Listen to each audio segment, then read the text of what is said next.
स्वागत आपका ब्रेक के बाद। पिछले 10 सालों में महंगाई बेहिसाब बढ़ी है, जिसमें बच्चों की शिक्षा भी शामिल है।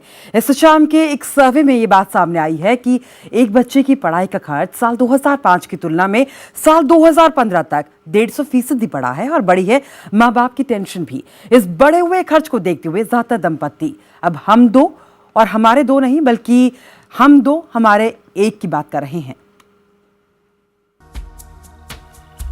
साल 2005, 10 साल पहले स्कूल में एक साल का खर्च 65,000 रुपए। साल 2015, 10 साल बाद स्कूल में एक साल का खर्च तकरीबन 1.5 लाख रुपए।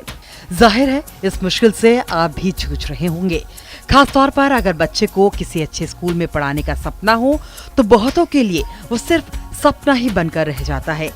ये है सेठ परिवार। इनकी एक बेटी है जो 8वीं कक्षा में पढ़ती है। ये भी चाहते थे कि हम दो हमारे दो के नारे पर खरे उतरे, लेकिन एक ही बच्ची की परवरिश ने इनकी कमर तोड़ कर रख दी। आज एक बच्चे को स्कूल में पढ़ाना बहुत मुश्किल काम हो गया है, दूसरे का तो कहां से कोई पेरेंट्स सोचे।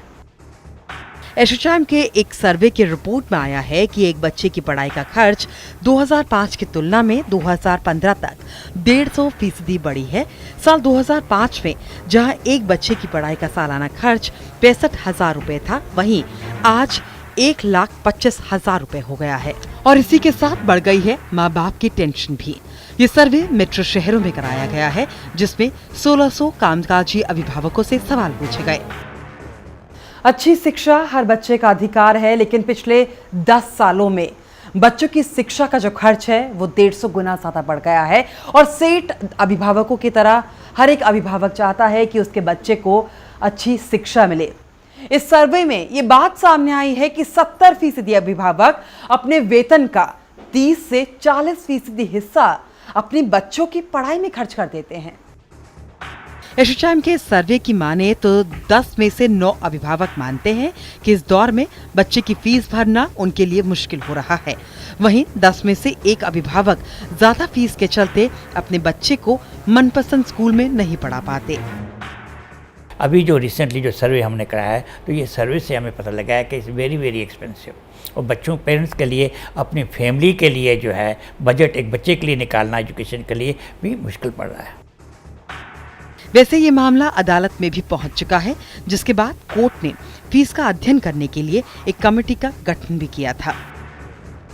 तो उन्होंने कोई 750 स्कूलों को अभी तक एग्जामिन किया है, जिसमें से 441 स्कूलों को उन्होंने कहा है कि इन्होंने अनजस्टिफाइड फीस ली हुई है और वो पैसा जो है 9% इंटरेस्ट के साथ पेरेंट्स को वापस करना है।